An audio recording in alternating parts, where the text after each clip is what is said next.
आज की इस वीडियो में हम और आप सीखेंगे इस क्वेश्चन के बारे में, लेकिन हमेशा की तरह सबसे पहले हम लोग बेसिक को अंडरस्टैंड करेंगे, उसके बाद क्वेश्चन की तरफ मूव ऑन करेंगे। तो चलो सबसे पहले बेसिक सीखते हैं। आज के कॉन्सेप्ट ऑफ द डे में हम लोग सीखने वाले एस्टरिफिकेशन रिएक्शंस के बारे में। एस्टरिफिकेशन का मतलब होता है एस्टर का फॉर्मेशन। अब एस्टर कैसे बनता है? अगर हम लोग एल्कोहल की रिएक्शंस करा रहे होते हैं कार्बोक्सिलिक एसिड के साथ, या फिर इसी अल्कोहल की रिएक्शन हम लोग करा रहे होते हैं एसिड क्लोराइड के साथ, या फिर इसी अल्कोहल की रिएक्शन हम लोग करा रहे होते हैं एसिड एनहाइड्राइड के साथ, in the presence of conc H2SO4, then हमें क्या मिलता है? एस्टर बनता है। जो भी ये एस्टर मिलता है उसकी स्मेल कैसी होती? बहुत ही प्यारी स्मेल होती है। कई बार इस प्यारी स्मेल का नाम क्या दिया होता है आपके इंग्लिश में? तो बोला गया होता फ्रूटी स्मेल होती है या फिर स्वीट स्मेल लिखा होता है।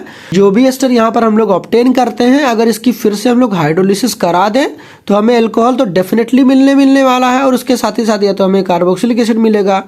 अब जब भी मैं रिएक्शन कराने जा रहा होता हूँ ना, तो यूजुअली मैं प्रीफर करता हूँ कि ये वाला जो पार्ट है इसको मैं पहले लिखता हूँ और इस वाले पार्ट को, अल्कोहल वाले पार्ट को मैं बाद में लिखता हूँ। ठीक है, तो यहाँ पर मैंने करा क्या? सबसे पहले मैंने ले लिया कोई भी कार्बोक्सिलिक एसिड ले ली, जो कि ये क्या है हमारे सामने एसिटिक एसिड है।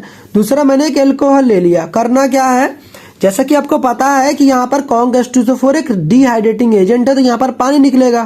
तो यहाँ पर आपको पता होना चाहिए अल्कोहल का यहाँ से H जाता है और कार्बोक्सिलिक एसिड का OH जाता है। तो पार्ट दिया है, रेस्ट ऑफ द पार्ट यहाँ से लेके यहाँ तक इसको उल्टा लिख दो। दैट मीन्स करना है कि यहाँ से ये वाला पार्ट तो चला गया, इतना पार्ट तो चला गया, रेस्ट ऑफ द पार्ट को चिपका देना। दैट नहीं समझ में आया? देखो भाई, मैंने कुछ नहीं करा, मैंने कहा कि यहाँ से आप OH को निकाल दो, यहाँ से आप H को निकाल दो। ठीक है, उसके बाद करना है कि ये जो पार्ट है इसको ना उल्टा चिपका दो। दैट मीन देखो CH3CO इतना पार्ट तो यहाँ भी था ना, यहाँ पर देखो CH3CO यहाँ पर भी है, और जो ये वाला पार्ट है इसको मैंने यहाँ पर देखो लिख रखा है, दिख रहा है ये एरो लगा के ऐसे। तो इसी चीज को आपको उल्टा लिखना है, इधर से शुरू करनी है, ऐसे चिपका देना। ये जो बना हमारे पास इसको हम लोग बोलते हैं एस्टर। क्या बोलते हैं? एस्टर। ठीक है, इसका नाम पता है ना आपको? नाम नहीं पता तो लिख लो, इसका नाम है इथाइल इथनोएट। अगर इसका मॉलिक्यूलर फॉर्मूला लिखोगे तो मॉलिक्यूलर फॉर्मूला में क्या करते हैं? कितने कार्बन है बताओ? यहाँ पर 1 2 3 4, तो 4 कार्बन लिखने वाले हो। यहाँ पर हाइड्रोजन कितने हैं बताओ जरा? यहाँ पर 3 + 2 कितना हो गया? 5 5 + 3 कितना हो गया? 8। तो हाइड्रोजन कितने होने वाले? 8 होने वाले हैं। और ऑक्सीजन कितने हैं? 2, एक यहाँ पर एक यहाँ पर, तो 2 ऑक्सीजन हो जाएंगे। तो कई बार आपके ना क्वेश्चन में यूजुअली ये वाला क्वेश्चन बहुत आता है कि भाई बोलेगा कि एक हमारे पास अल्कोहल है और हमारे पास एक एसिड है जिसकी रिएक्शन कराई जा रही है कॉन्क H2SO4 के प्रेजेंस में, तो मिलता है एस्टर जिसका मॉलिक्यूलर फॉर्मूला ये है। तो जैसे ये लिखा समझ आना कि भाई साहब इसी रिएक्शन की ही बात कर रहे हैं। यूजुअली तो रिएक्शन बहुत बार आता है। ठीक है, इससे बेहतर है कि आप कुछ जो मैं रिएक्शन लिखवाता हूँ उसको बार बार प्रैक्टिस करो, उसका मॉलिक्यूलर फॉर्मूला लिखने की प्रैक्टिस करो। अब इसके सेकंड पार्ट को देखो, सेम काम करना है। यहाँ पर भी एल्कोहल का भाई साहब यहाँ से H जाएगा, यहाँ पर जो एसिड क्लोराइड वाला पार्ट है यहाँ से एक आपको Cl निकाल देना है, यहाँ से गायब कर देना है, यहाँ से H को यहाँ से गायब कर देना है। दैट मीन्स यहाँ पर HCl बनाकर निकाल देना। रेस्ट ऑफ द पार्ट को जैसे यहाँ पर आपने चिपकाया था वैसे यहाँ पर भी चिपका देना है। तो प्रोडक्ट तो मुझे सेम मिलने वाला। इस पर्टिकुलर एस्टर का नाम लिख दूं मैं? तो चलो लिख देता हूँ। यहाँ पर करना है, सेम काम करना है। एल्कोहल का आपको H यहाँ से गायब करना है और ये वाला पार्ट को यहाँ से उल्टा लिखना है। दैट मीन्स यहाँ से लेके यहाँ तक लिखना है और इन दोनों को चिपका देना है। किस पार्ट को? इतने पार्ट को, जो ये वाला पार्ट दिख रहा है ना जो आपको बॉक्स में पैक करके, इतने पार्ट को। दैट मीन्स प्रोडक्ट वही सेम बनने। कुछ नहीं करना है। देखो आपके पास ये जो है ये कार्बोक्सिलिक एसिड है, ये एसिड क्लोराइड है और ये क्या है? एनहाइड्राइड है। इस एनहाइड्राइड का नाम क्या है? एसिटिक एनहाइड्राइड इस पर्टिकुलर कंपाउंड का नाम है। अगर मैं 100 बात की एक बात करूं तो यहाँ पर मैं पर्टिकुलरली आपको ये सिखाना ही चाह रहा हूं कि अगर आपको एस्टर की फॉर्मेशंस करनी है तो आपको अल्कोहल तो हमेशा लेना ही पड़ेगा, लेकिन यहाँ पर आपको एसिड भी लिखा मिल सकता है, यहाँ पर आपको एसिड क्लोराइड भी लिखा मिल सकता है, यहाँ पर आपको एनहाइड्राइड भी लिखा मिल सकता है। दैट मीन्स यहाँ पर आप तीनों में से कुछ भी ले सकते हो, लेकिन यहाँ पर तो भाई अल्कोहल ही रहेगा। तो आपको अल्टीमेट जो प्रोडक्ट बनेगा वो एस्टर ही बनेगा। अब ये जो भी एस्टर हमारे पास बना है, अगर इसकी हम लोग फर्दर क्या कर दे? हाइड्रोलिसिस कर दे। दैट मीन्स वाटर के साथ रिएक्शन करा दे, तो क्या होने वाला है यहाँ पर? तो यहाँ पर भाई साहब कुछ नहीं करना है, आपको पानी को तोड़ने आता है। पानी को 2 पार्ट कर लो, H+ में और OH- में। आपको पर्टिकुलरली करना क्या? यहाँ से इस तरीके से ब्रेक डाउन कर देनी है, यहाँ से ऐसे ब्रेक डाउन कर देनी है। ठीक है, जब ब्रेक डाउन करोगे तो क्या काम करना? ये देखो आपको पता होना चाहिए ऑक्सीजन नेगेटिव होता है, ये वाला पॉजिटिव होता है। तो ऑक्सीजन नेगेटिव होगा तो नेगेटिव को मिलेगा पॉजिटिव, तो यहाँ पर हो जाएगा H। दैट मीन्स यहाँ फिर से हमें मिल जाएगा जो हम लोगों ने लिया था। दैट मीन्स CH3 COOH हो जाएगा और यहाँ पर क्या मिल जाएगा, एल्कोहल मिल जाएगा CH3COOH। दैट मीन जब भी आपके पास कभी एस्टर दिया हो, अगर बोलेगा हाइड्रोलिसिस करने के लिए, तो सिंपली क्या काम करना, जो भी एस्टर गिवन होगा उसकी वाटर के साथ रिएक्शंस करा देना। कैसे कराओगे पता चल गया ना। क्वेश्चन नंबर 14 को देखते हैं। कहा गया है कि एक ऑर्गेनिक कंपाउंड ए है जिसका मॉलिक्यूलर फॉर्मूला C8H16NO2 है, was hydrolysed with dilute sulphuric acid. तो क्या कहा गया है, ए कंपाउंड है जिसका मॉलिक्यूलर फॉर्मूला कितना है भाई साहब, बता दो जरा। यहाँ पर लिखा हुआ है C8 दे रखा है, H16 दे रखा है और यहाँ पर O2 लिखा हुआ है। इसकी हम लोग कराते हैं एसिडिक हाइड्रोलिसिस। देखो लिखा कि was hydrolysed with dilute sulphuric acid. तो यहाँ पर करना क्या है, तो ये जो इसकी हाइड्रोलिसिस कर रहे हैं हम लोग, दैट मीन्स यहाँ पर H2SO4 है और साथ ही साथ यहाँ पर देखो मेरे पास पानी है, इस वजह से बोल रखा है ऐसे। इसी पार्ट को कई बार क्या लिखा मिल सकता है, H2O लिखकर यहाँ पर H+ लिखा मिलेगा, तो घबराना नहीं है। कई बार आपको लिखा मिलेगा एसिडिक हाइड्रोलिसिस, तो समझ जाना बात वही है। जब भी ए होती है, ए की अगर हम लोग एसिडिक हाइड्रोलिसिस करा रहे होते हैं तो हमें बी मिलता है एंड सी मिलता है, समझ गए ना। जो बी है वो कह रहे हैं कार्बोक्सिलिक एसिड है, दैट मीन्स ये हमारे पास COOH है। और जो ये सी है हमारे पास वो एल्कोहल है, दैट मीन्स हमारे पास ये OH है, समझ गए ना, एल्कोहल है। मैंने शॉर्ट फॉर्म में लिख लिया। उसके बाद भाई साहब क्वेश्चन वालों ने कहा कि oxidation of C with chromic acid, जो मेरे पास सी मिला है इसकी हम लोग क्या करा रहे हैं, क्रोमिक एसिड के साथ रिएक्शंस करा रहे हैं। क्रोमिक एसिड क्या होती है, H2CrO4। अब ये सब भाई साहब आपको कहाँ बताया गया, तो क्रोमिक एसिड के बारे में देखो इस वाली वीडियो में मैंने बता रखा है, इसको भी आप देख सकते हो। तो यहाँ पर लिखा हुआ जो सी है इसकी रिएक्शन करा रहे हैं क्रोमिक एसिड के साथ, तो क्या होता है, हमें दोबारा से बी मिल जाता है। क्या मिल जाता है, बी मिल जाता है। क्वेश्चन वालों ने क्या कहा कि सी ऑन डिहाइड्रेशन गिव्स ब्यूटवनीन। जो सी है अगर हम इसकी डिहाइड्रेशन करा देते हैं, क्या कराते हैं, डिहाइड्रेशन करा देंगे, तो क्या मिल जाएगा, हमें मिल जाएगा ब्यूटवनीन। तो ब्यूटवनीन बनेगा, तो सब लिख लो पहले, ब्यूटवनीन बन जाएगा। इतनी बात समझ गए। जैसा कि देखो उस भाई साहब ने बोला कि ए कंपाउंड था, उसकी हम लोग क्या करा, हाइड्रोलिसिस करा, तो बी एंड सी बना। जैसे ही आपको पता चला कि यहाँ पर कार्बोक्सिलिक एसिड है, एल्कोहल है, तो समझ जाना है कि भाई साहब यहाँ पर एस्टरिफिकेशन रिएक्शन की भाई साहब बात कर रहे थे। दैट मीन्स जो हमारे पास ए है वो पक्की बात वो एस्टर ही है। क्या है, एस्टर है। मैंने कैसे पता लगाया कि एस्टर है, बिकॉज यहाँ पर कार्बोक्सिलिक एसिड और एल्कोहल, और हम अच्छे जानते हैं कि एल्कोहल और कार्बोक्सिलिक एसिड कॉम्बिनेशन क्या बनता है, एस्टर ही बनता है। अब ये जो भी एस्टर हमारे सामने बना है ए, इस पर्टिकुलर एस्टर की स्ट्रक्चर कैसे पता करोगे। जब भी आपके पास कोई भी पर्टिकुलर एस्टर दिया हो तो क्या काम करोगे, सबसे पहले आप करो सी लिखो, डबल बॉन्ड O लिखा करा करो, उसके बाद O लिख लिया करा करो। इतना पार्ट तो आपको लिखना ही लिखना है। इसके बाद क्या करोगे, आपके पास 8 कार्बन दे रखा है, तो एक कार्बन तो पहले ही आ चुका है। दैट मीन्स आपको क्या काम करना है, इस C डबल बॉन्ड O को भी आपको काउंट करना है। तो 4 कार्बन इधर कर दो, 4 कार्बन उधर कर दो, आपके पास 8 कार्बन हो जाएगा। तो दैट मीन्स यहाँ पर क्या हो जाएगा, CH2 हो जाने वाला है, फिर CH2 हो जाएगा, फिर CH2 हो जाएगा, फिर CH3 हो जाएगा।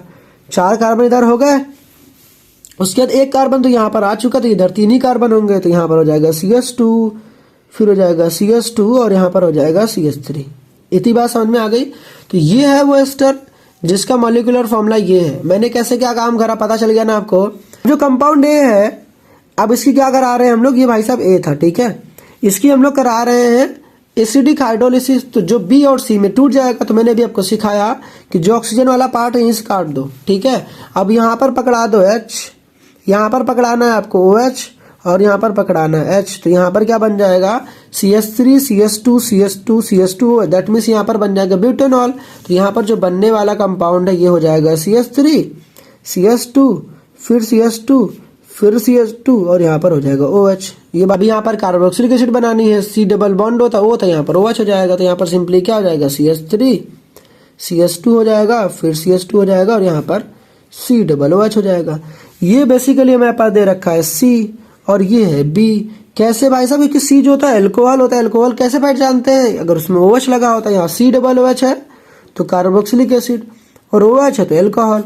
भाई साहब ने कहा कि जो ये C है, अगर हम इसकी रिएक्शन कराते हैं किसके साथ, जो C है इसकी रिएक्शन कराते हैं क्रोमिक एसिड के साथ, तो H2CrO4 के साथ, तो क्या होता है यहाँ पर।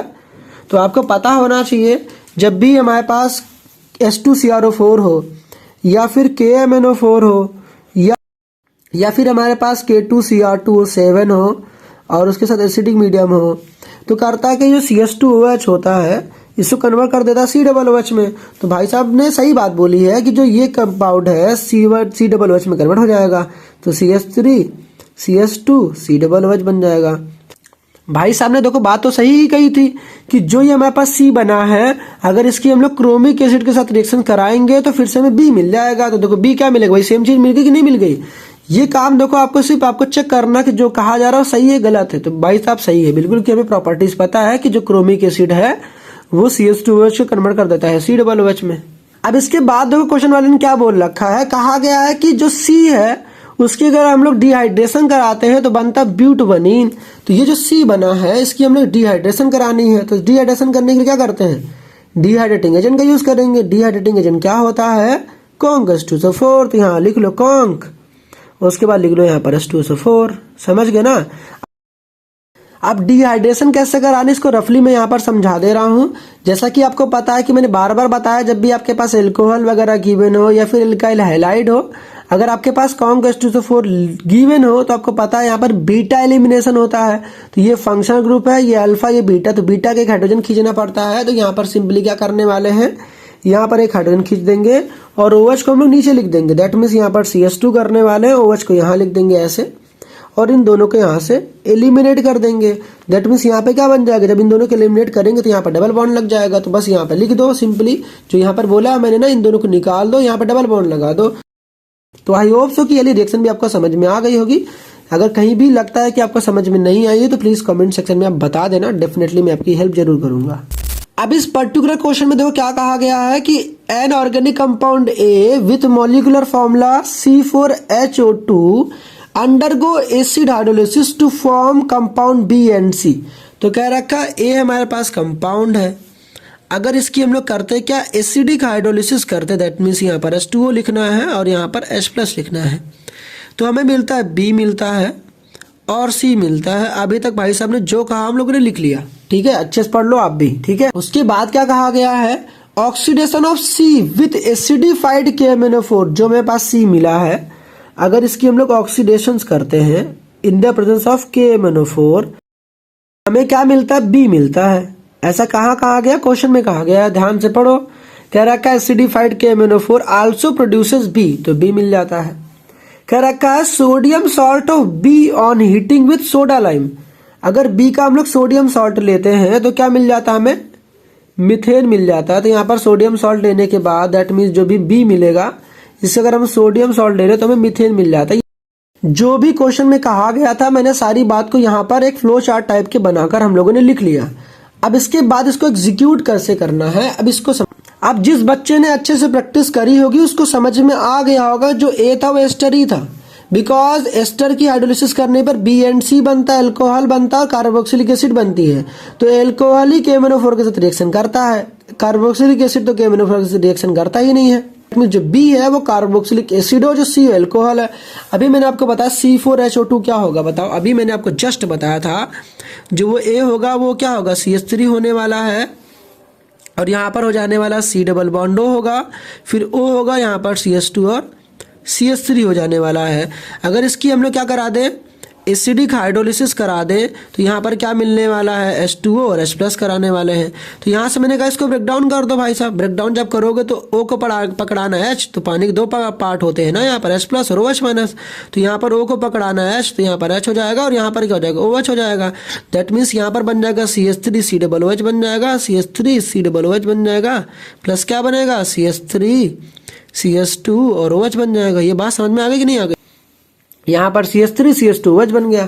अब ये जो मेरे पास CH3 CH2OH दे रखा था, जो कि हमारे पास एथिल अल्कोहल है, अगर इसकी हम लोग KMnO4 के साथ ट्रीटमेंट करते हैं, अभी आपको मैंने आपको बताया कि ये जो CH2OH है कन्वर्ट किस में हो जाता है, COOH में हो जाता है। तो यही तो भाई साहब बोल रहे थे कि अगर इसकी हम लोग दोबारा ट्रीटमेंट कराते हैं तो बन जाता है CH3 COOH। ये बातें जो हम लोगों ने यहाँ पर लिखी है, ये सिर्फ हमें क्या करना है, इसको चेक करना था कि जो कंपाउंड B फिर से मिल जाता है। तो ये हमारे पास तो B था और ये क्या था, सी था।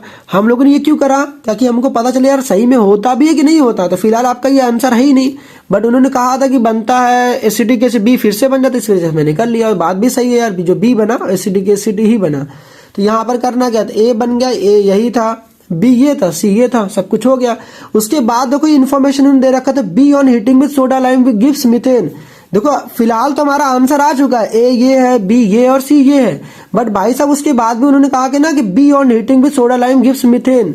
इसको आपको क्रॉस चेक करना तो आप करना चाहो तो मैं आपको बता देता हूँ। फिलहाल तो मैं कैसे करने वाला हूँ, जो ये मेरे पास दे रखा था बी, अगर इसका हम लोग सोडियम सॉल्ट लेते हैं, सोडियम सॉल्ट क्या होता है, बी का सोडियम सॉल्ट, सोडियम सॉल्ट होता है CH3COONA, तो ये होता है बी का सोडियम सॉल्ट। तो सिंपली कुछ नहीं करना, जहां पर H लिखा तो वहां पर Na लगा दो, सोडियम सॉल्ट बन गया।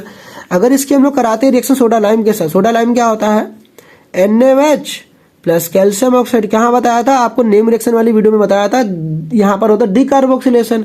यहाँ पर सिंपली ये वाला पार्ट यहाँ से निकल जाता है, दैट मीन्स इतना वाला पार्ट यहाँ से गायब हो जाता है। तो क्या बन जाता है, CH4 बन जाता है प्लस Na2CO3 बन जाता है।